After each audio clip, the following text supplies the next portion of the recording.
Olá, sejam todos muito bem-vindos a mais uma resenha do Rush Rider. No material de hoje, como vocês já viram pelo título, temos aqui After School of the Earth. Este é o material que nós iremos falar hoje. E não somente de um, mas vou falar dos 6 volumes. Temos aqui 6 volumes completos. Sim, eu vou falar de tudo. Vai ser um especial sobre ele, falar completo, para você não ficar nessa de só primeiras impressões. Se você for procurar aí, talvez você não ache muitas resenhas sobre esse material. Se você achar, você acha primeiras impressões ou primeiro volume, segundo no máximo. Mas ninguém falou da história toda completa. Então assim, como vai ser uma resenha completa, eu vou ter que falar algumas coisas que são importantes, que pode ser um spoiler. Mas não se preocupa, não precisa fechar o vídeo ainda. Quando eu for dar esses spoilers, eu vou avisar. Então eu vou fazer um panorama geral para quem está interessado em comprar o mangá. Depois que eu tiver terminado, eu vou fazer um comentário para quem já leu todo e quer ver se compartilha das mesmas opiniões que eu, tá certo? Beleza? Então vamos lá, vamos começar. Primeiro eu vou começar mostrando as capas aqui, as capas e as contracapas. Eu já vou dizer que as capas e as contracapas elas já têm um significado especial. Na verdade não é bem especial, mas ela tem um diferencial. A mesma parte que você tem na frente, você tem no fundo. É a mesma visão. Como assim é a mesma visão? Você tem a mesma imagem, é o mesmo local, tá?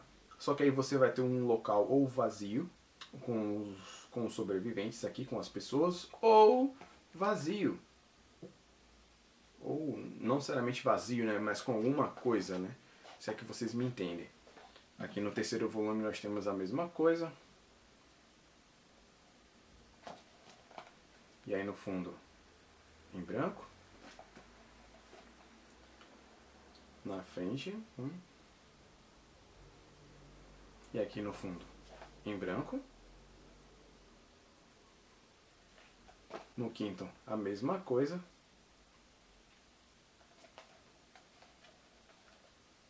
Em branco. E no sexto é o único que a gente não tem em branco. A gente só tem um close, né, dos personagens, eles estão bem próximos. E aí aqui depois a gente já está distante, né? Eles estão aqui ainda, mas eles estão distantes. Tá, mas e aí, velho? Como é isso daí? Me explica aí sobre esse mangá. Por que nome maluco é esse? Bom, After School of the Earth é um mangá que mistura vários gêneros, tá? Então se você gosta do gênero harem, harem, pra quem não sabe, pra quem não curte muito mangá, mas está vendo o vídeo assim mesmo, harem é o estilo Love Hina. É onde você tem um personagem masculino e todos os outros personagens são femininos. Então é como se o cara estivesse construindo um harem pra ele. Então ele tem essa pegada aqui de harem.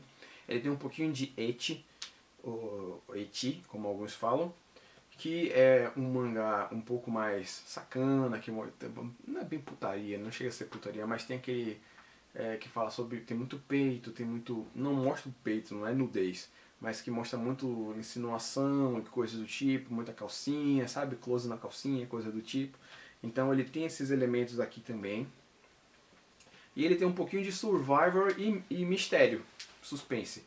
Então ele pega todos esses elementos aqui e combina em um mangá, tá? After School of the Earth seria depois da depois da escola da Terra. Mas não faz sentido quando a gente traduz ao pé da letra.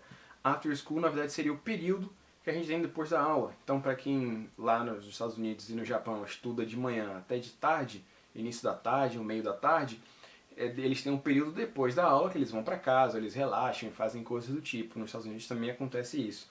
Então seria como se fosse esse período para a Terra. Por que é o período pós a escola da Terra? Porque aqui a Terra está relaxando, a Terra está tranquila. Ela está naquele momento onde ela não precisa fazer dever de casa, ela não tem preocupação com nada. E isso obviamente vai refletir nos nossos personagens aqui, tá?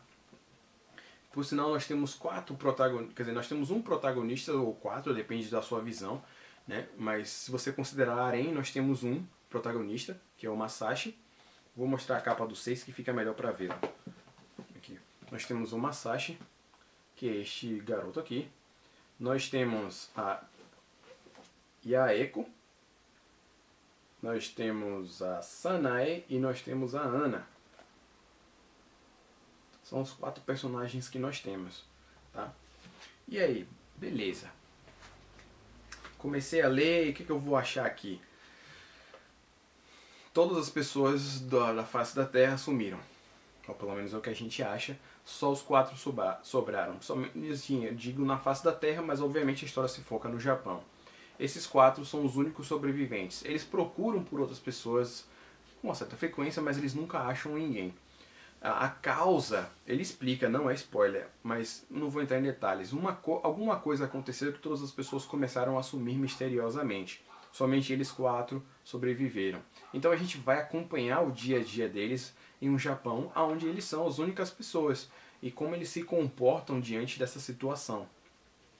Então a primeira coisa que eu já vou dizer, um detalhe recorrente na história é: será que a gente realmente está sozinho? Será que a galera vai voltar? Será que as pessoas vão voltar? Será que eles estão vivos? Será que eles estão mortos? O que aconteceu?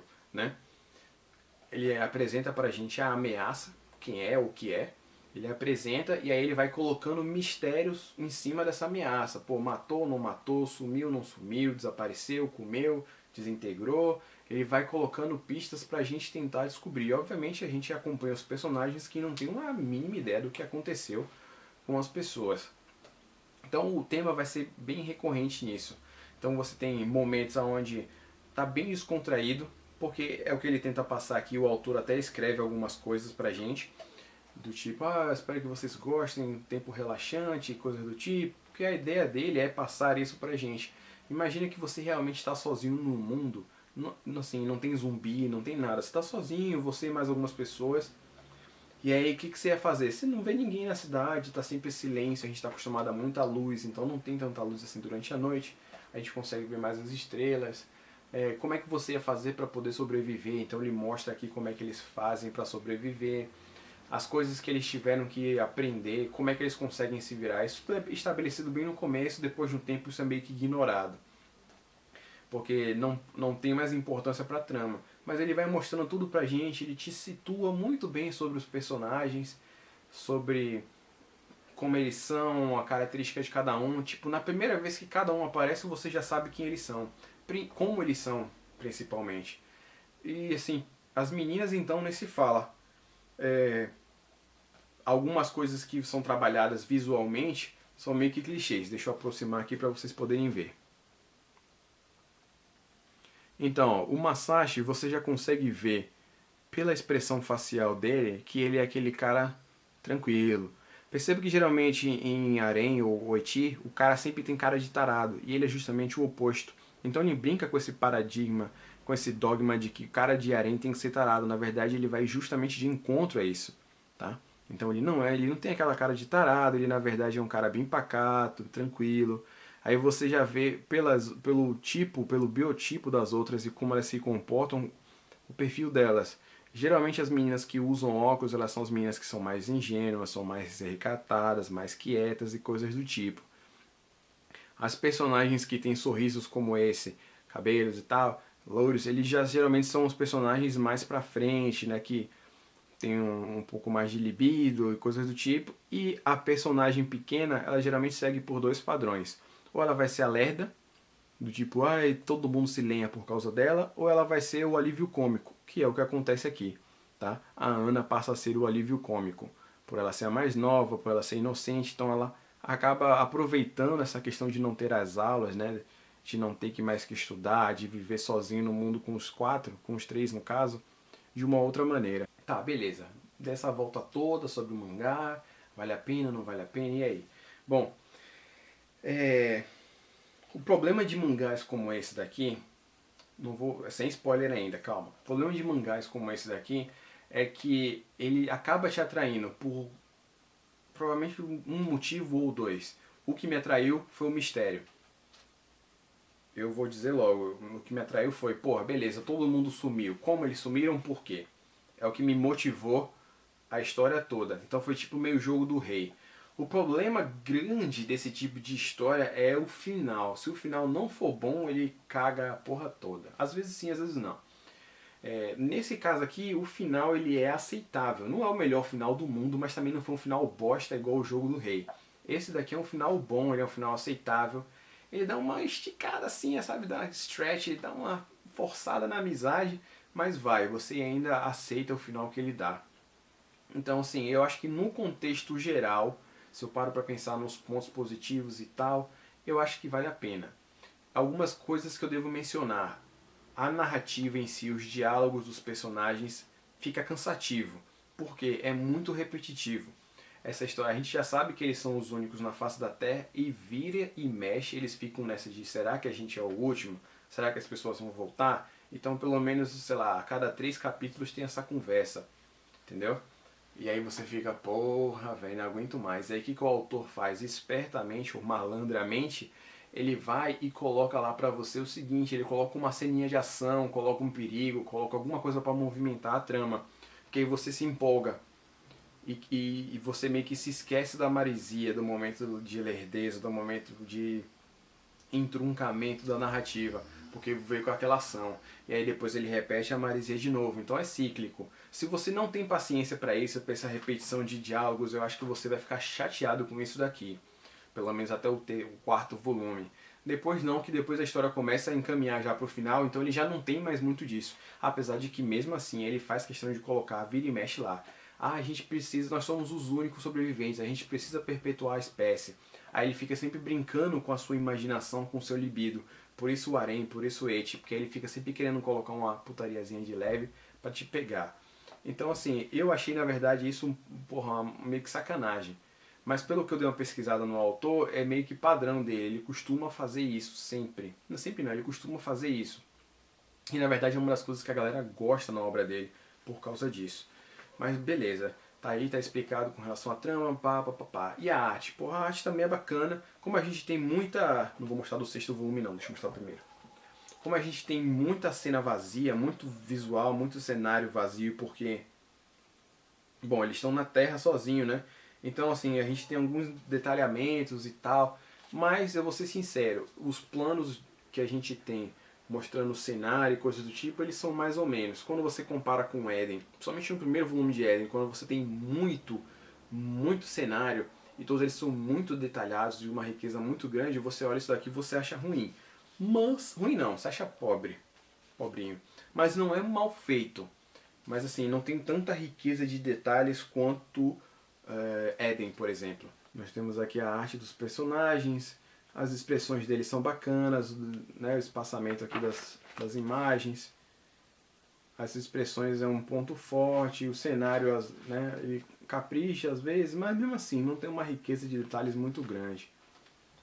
E aí você vai vendo, aproveitando o cotidiano. Olha o perfil das personagens, o que eu falei, a forma como os olhos deles são colocados, a posição, coisas do tipo.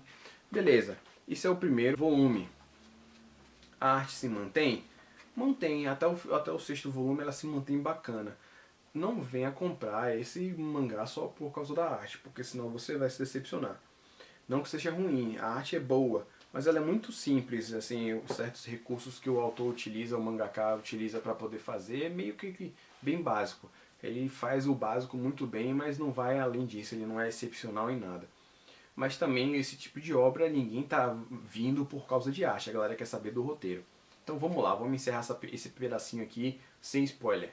Vale a pena ou não vale? Se você não se importa com repetição, se você gosta de histórias de mistério que tem um final ok, não um final, nossa, que final magnífico, mas que tem um final bom, carismático, pode se jogar. Se você vai ficar aí, muita repetição, não quero, isso é chato, a trama não se desenvolve, ela fica muito entroncada, ele quer me enganar com ceninhas de ação e coisas do tipo, ou até a parte de harém e eti também é muito fraca, ele coloca as mulheres, as meninas peladas, mas é tipo, porra, a Ana tem 11 anos, me chega a dar agonia ver a menina pelada, tá ligado?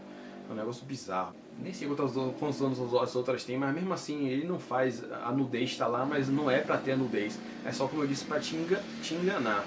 É pra você ficar na viagem de ver alguma coisa, mas quando vê, velho, sinceramente não vale a pena não. Não dá pra se empolgar. Então pensem aí sobre isso, se vai valer a pena ou não pra vocês, e aí vocês decidem se vocês compram. E aí agora, spoiler, meu irmão. Spoiler everywhere. Spoiler, spoiler, spoiler. Spoiler, spoiler. Então, beleza, vamos lá, vou direto pro final logo. Primeiro, não, vou falar algumas coisinhas e eu vou direto pro final. A ideia de colocar os Phantoms como inimigos, eu achei muito bem bolada. Porque é um inimigo disforme, que não tem uma massa corpórea definida, então você sempre fica naquela de, o que será que eles são? E aí aquele debate de, é yokai, é alienígena, é isso, é aquilo outro. Você realmente fica, pô, será que é alienígena, velho? Né? Não, mas não faz sentido. Alienígena, se fosse alienígena seria um outro tipo de invasão. Aí você fica yokai, porra não, vai ter nada a ver, a pegada do mangá é totalmente científico, então a gente fica meio naquela. A forma como as pessoas são, né, sugadas pelo Phantom, são subtraídas, é muito interessante, é bem, assim, eu achei massa, eu tô fazendo assim, tipo, porra, é bem malinho, sabe? É como se você estivesse fatiando a pessoa, botando naquela lâmina que você olha no microscópio lá e fica examinando, porra, eu achei bem death metal, bem pesado. Agora o problema todo é a forma como ele resolveu esse mistério dos Phantoms e qual é o significado deles. Aí que eu achei que, assim, poderia ter sido melhor, ou que acabou caindo muito no clichê do tipo, vamos viver felizes. Eu esperava que fosse uma coisa mais tipo tristeza, não tristeza, mas que não fosse tão... que não fosse tão tipo final feliz, que fosse uma coisa mais realista, né? Mas tudo bem. Aí a viagem, eu gostei de como ele utilizou a física, a questão da matemática para poder provar, né, para poder edificar a ideia dele, a teoria sobre o mangá e coisas do tipo. Então eu achei, pô, bacana, vamos pegar aqui a matemática. Essa equação existe, essa equação permite que você faça isso, tá? Então eu vou utilizar essa equação matemática para falar o porquê que as pessoas sumiram. E aí você percebe que na verdade ninguém sumiu, que a galera viajou no futuro. Você fica, porra, viajaram pro futuro, meu. Durante o percurso do mangá eu fico, não, essa galera não viajou pro futuro não, velho. Isso aí é o autor querendo enganar a gente. Quando ele realmente revela que a galera viajou pro futuro, eu fiquei, porra, bacana, velho. Eu não esperava que ele fosse fazer isso. Ele me surpreendeu nesse ponto. Agora o problema todo foi que quando chegou naquela de não, a gente inventou os Phantoms são como se fossem máquinas, pequenos buracos negros que transportam as pessoas. Aí eu achei que ele forçou um pouco, entendeu? Ele até justificou lá que de um jeito que fica até plausível, você até acredita um pouquinho, mas eu acho que ficou um pouco forçado. Ainda mais com esse negócio do tipo, eu sou você do futuro, mas eu não posso voltar pro mesmo tempo e não sei o que, ficou naquele lenga-lenga. Eu falei, pô, cagou um pouquinho no final, velho. Podia ter feito de outro jeito. Mas não estragou a obra por causa disso não. Foi um final aceitável, como eu disse na parte sem spoiler. Então é isso. Você que ficou aqui porque já leu tudo, diz aí, você concorda comigo? Pedindo, por favor, ressalva, cuidado, coloque lá no seu comentário que é spoiler. Para quem for ler, não tomar sem querer, né? Então coloque lá o spoiler para avisar para quem for ver os comentários, para saber que ali não pode ler, que a área é proibida, pelo menos por enquanto, até eles terminarem de ler, tá certo? O vídeo ficou meio grande, mas já que são 6 volumes, eu quis dar uma comentada bacana sobre ele, não quis rushar, não quis falar muito rápido ou fazer comentários rasos. Eu queria dar uma aprofundada um pouco mais sobre alguns detalhes que eu achei interessante para comentar com vocês, tá certo? Mas de qualquer forma eu fico por aqui. Eu espero que vocês tenham gostado. Se você tá vindo, né, da parte sem spoiler, tá vindo agora pro final, pode ficar tranquilo. Só pulei essa parte agora para quê? Para você poder vir deixar o seu like, deixar aquele gostei para mim, caso você tenha gostado da minha indicação, ou o dislike ou thumbs down, caso você não tenha gostado. Eu prefiro que seja o thumbs up, mas nunca se sabe, né? Tá aí a sua liberdade de escolha. Caso você tenha sido conquistado pela minha pessoa, por favor se inscreva no canal. Caso não, volte uma outra vez, quem sabe assim eu não te conquisto. Para você ficar ligado nas resenhas do mês de julho, vá para o Facebook. Para você ficar ligado nas comprinhas do mês de julho, vá para o Instagram. E para você ficar ligado nos dois e qualquer outra novidade, vá para o Twitter, tá certo? Todas as redes sociais aqui do Nerdwriter você vai ficar sabendo sobre o que você precisar. Se quiser tirar alguma dúvida ou fazer algum comentário, estamos às ordens, tá certo? Vou ficando por aqui, vou ler do Doutor de Estranho, que eu estou devendo para vocês. Um beijo e um queijo, até a próxima resenha do Nerdwriter.